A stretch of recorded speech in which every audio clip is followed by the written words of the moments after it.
Vice President of the United States. Now, I said I'm getting a great response here, and I just want you to know, I know that this is an uphill battle because there's one candidate in the race that's got like 50% of the vote. So I recognize there's an uphill road. In fact, I went in, of course I come from a small state, I didn't have a national profile, did my work 8 years as governor, but I went into a restaurant here in Iowa and shaking hands, and I came across this lady and I said, "Hey, I'm Asa Hutchinson, I'm running for President of the United States." And she responded with great sarcasm, "Sure, and I'm running for Vice President of the United States." And so I understand what's ahead and what we're fighting for. I'm not a self-funded candidate. You know, I look at my life, I started Bentonville's first FM radio station. My mom and dad had a high school education. We grew up at the farm, and let me tell you, growing up on the farm, you learn some amazing values in life. You learn about the sense of community. You learn about faith in God because farmers know you're not in control. You learn about helping your neighbors. You learn about hard work and responsibility. I learned about cleaning out chicken houses. I learned about breaking the ice when the cattle needed to have water.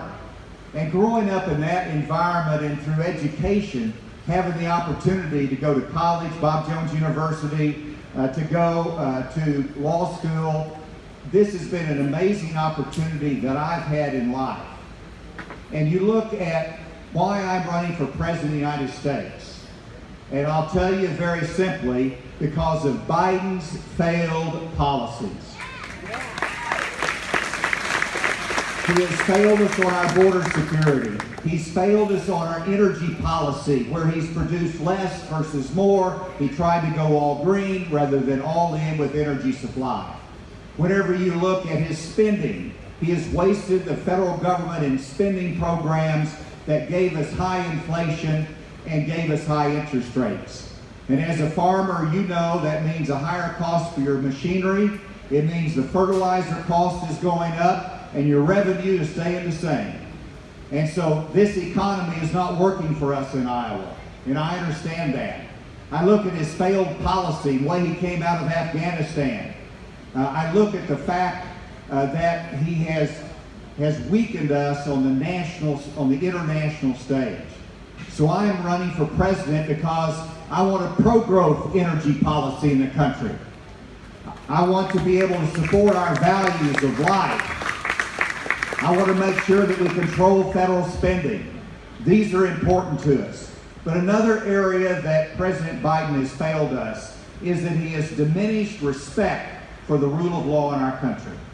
And the fact is that there is less trust about our criminal justice system today than there was yesterday, before his administration.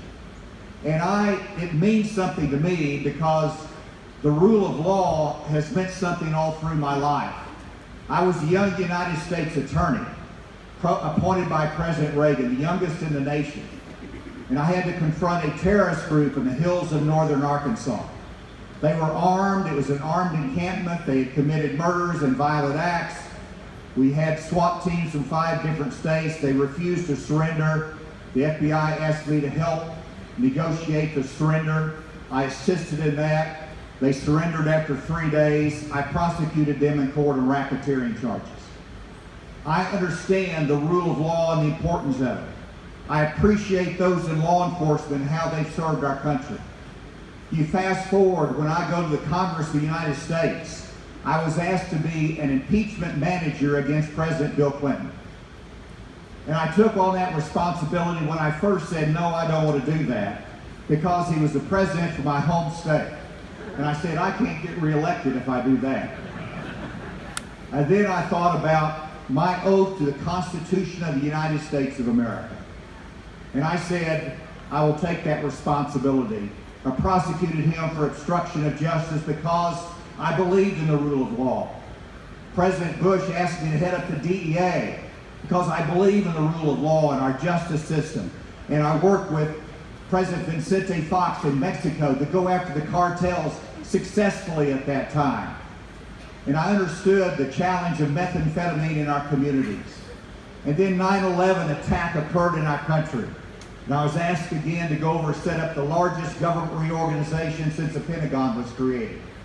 And I knew that we needed to enforce the law and use the law to protect our country from terrorist activities. I've met challenges in our country. As governor, we had protests all across the country after the George Floyd murder. And whenever we had those protests, many of them turned violent. In Little Rock, Arkansas, there was no exception. I saw violence in the street, buildings being burned, the Capitol being threatened, and I said enough is enough. And so I took the state police and I took the National Guard, and I said we're going to enforce the law. And whenever we did that, we arrested people, 70 people that night, and guess what happened? The violence stopped.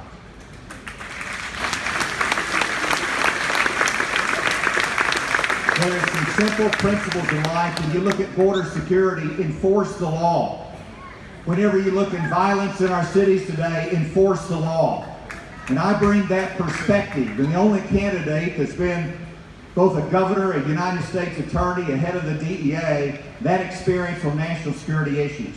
And what I'm leading to is that we need to have a pro-growth energy policy in this country. We need to have improved border security. We need to make sure we're respected abroad, but we also need to elevate the rule of law in this country, and the Republican Party supports law enforcement, supports the rule of law, and yes, there's challenges in it that we have to correct. And so I have proposed a reform of federal law enforcement. I announced at the National Press Club in which we would pull the jurisdiction of the FBI away from drugs and give it to the DEA. We would shrink their responsibilities, hold them accountable. We would make sure it was transparent and Congress had oversight of the FBI. We would bring them within the Department of Justice so they're not operating their own. And yes, I would get a new Attorney General that would enforce the rule of law in a way that's fair for our country.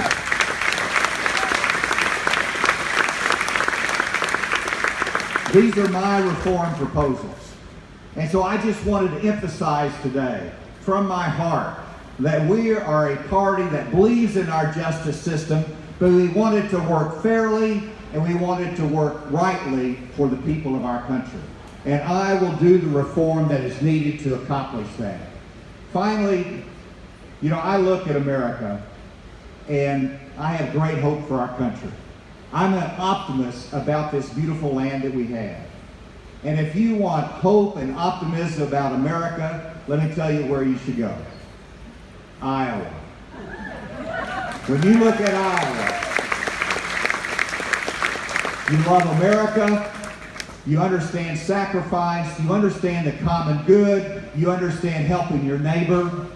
And I remember Iowa businesses that sent resources to New York City after 9/11 because you had what they needed. You pray, you have faith in God, and let me tell you, you give us hope for America.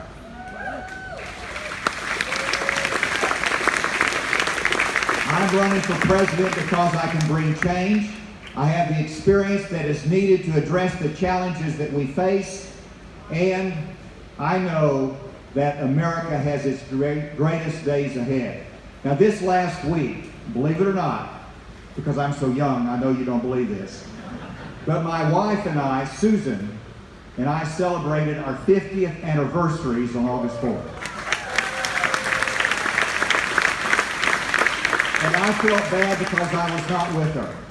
And she said, Asa, don't come home until you get 40,000 donors and you can get on the debate stage. So go to asa24.com, give us $1, get on the debate stage, and I'll get to go home to my bride. Thank you all, and God bless you.